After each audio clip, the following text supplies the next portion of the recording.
Welcome. In this video, we are going to take a look at just some more conversion rates. So just some practice with conversion rates.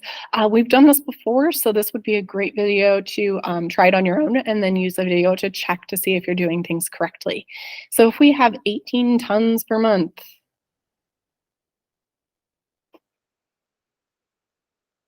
we are trying to get to pounds per day. Okay. This might not be a conversion rate you know, that's okay. Take a look back at your conversion vectors. We're looking at weight. There are 2,000 pounds in 1 ton. So if you didn't know that, go ahead and use that. So I'm trying to get rid of tons. There are 2,000 pounds per ton. And I want to get to days. Oh, this is such kind of a tricky one because months don't have a consistent amount of days. So if you're going from days to months, let's use 30 days per month, just as our kind of average, right? Some months have 30 days, some months have 31 days. And then there's February, which doesn't fit our pattern at all. So we'll use the 30 days per month conversion here, even though that's not always true. So 18 tons per month, we're looking at pounds. So tons, divide out. We want months to go to days. So we know that for 1 month, there are 30 days. Months I put in the numerator, so it would divide out with the months in my denominator. And then we can just multiply straight across. So we get 2,000 times 18 is our numerator, 36,000 pounds per 30 days.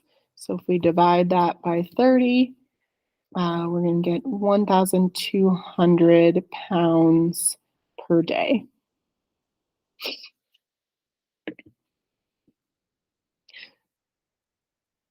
Okay, let's try another one. We're going yards per hour to feet per second. So 643 yards per 1 hour. And my goal is to get to feet per second. So I need yards to go to feet. There are 3 feet per 1 yard. I'm putting my feet in the numerator, yards in the denominator, so that the yards divide out. Then we're left with feet. I have hours, I want seconds.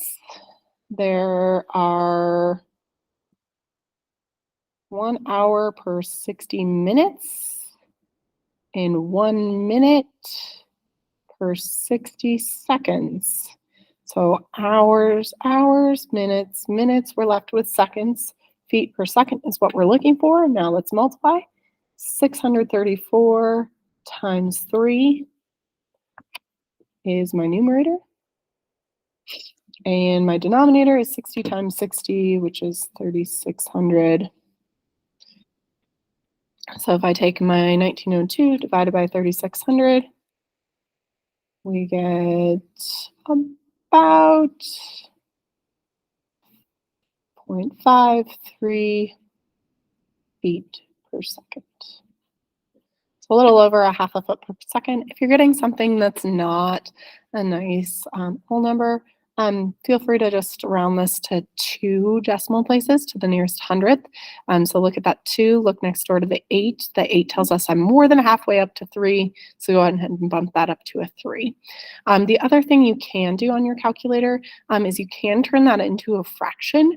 If you have an 83 or 84, you're just going to hit this math button, and then the very first thing is we'll change it into a fraction, so you just hit enter twice. That's not overly helpful here because that is really not that great of a fraction, so I'd probably just leave it as a decimal. But if you get something like a third or a fourth or something like that, you could say 1/4 of a foot per second. But hopefully some of those fractions you know as well. 1 second, let me grab a 30.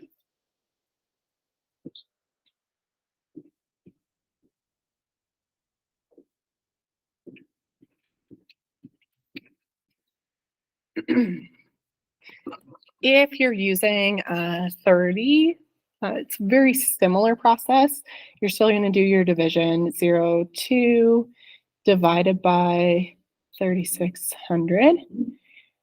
And you get this decimal here, that same decimal, right? We'd still round this to 0.53, but if you want to change this to a fraction here, you're gonna hit second, and then this PRB button will turn fractions into decimals and decimals into fractions. So if you hit that button, it'll give you that same fraction you got on the 83 or 84. Okay, so good to be able to use your tools appropriately. Okay, let's look at a couple more here. So we have 200 centimeters, and we want kilometers. This one's a little different. We just have one unit. That's fine. We're just changing centimeters to kilometers. If it helps you, put this over 1. Okay, centimeters. How many centimeters in a meter? There are 100 centimeters per 1 meter. If you're not sure about this, right? Hopefully, we're pretty good at these because they're nice, nice values. But if you're not sure, you can go back to, where was it? Here, right? Any of these conversion factors, right? Centa is 100, right? Like a century is 100 years, 100 centimeters per 1 meters. And then there's 1,000 meters per kilometer. That kilo is 1,000. Okay. So go back here.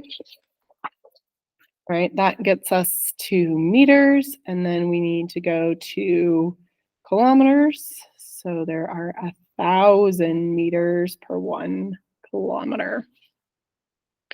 Okay, meters, meters. And then we're going to end up with kilometers. So we have 200 over 1. Well, how many zeros? 5. 1, 2, 3, 4, 5.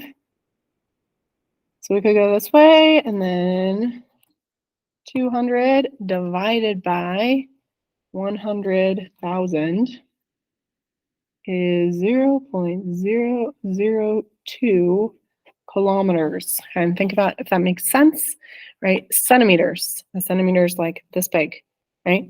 A kilometer is like the same genre as a mile. So this much, 200 of these is not going to make much in comparison to something close to a mile. So hopefully that does make sense as far as logical goes. Okay, last one here. We have 0.37 kilometers per hour. So we're looking at a little over 1/3 of a kilometer per hour into millimeters. Meters, teeny, teeny, teeny, teeny, per second. Okay, so we're here. We want to get to millimeters per second.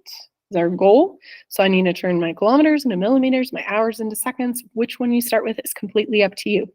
Okay, hours, there are 60 minutes per 1 hour. I put my hours in the numerator so they divide out.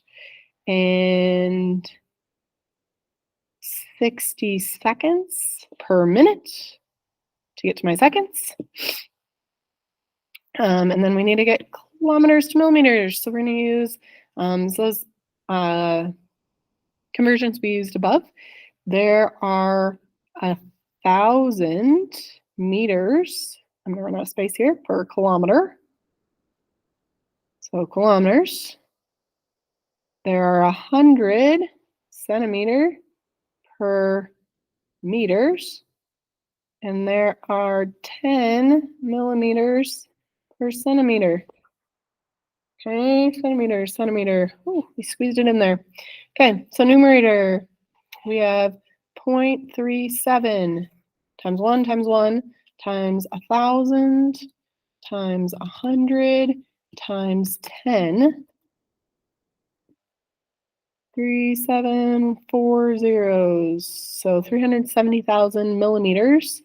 And then the denominator, we have 60 times 60 times 1 times 1 times 1. So that's 3,600. So this thing divided by 3,600 is 102.7, repeating, that's 7/9, if you didn't know that, millimeters per second. So 0.37 kilometers per hour is the same thing as 102.7 millimeters per second. Okay, so really make sure you're multiplying by those ones. keeping track of your units, keeping things organized. Organization is huge with conversions, making sure that you keep each conversion rate to get to the units that you are trying to get to, and then that unit rate by dividing out at the end. So that is all I have for you for this video. Thank you so much for watching.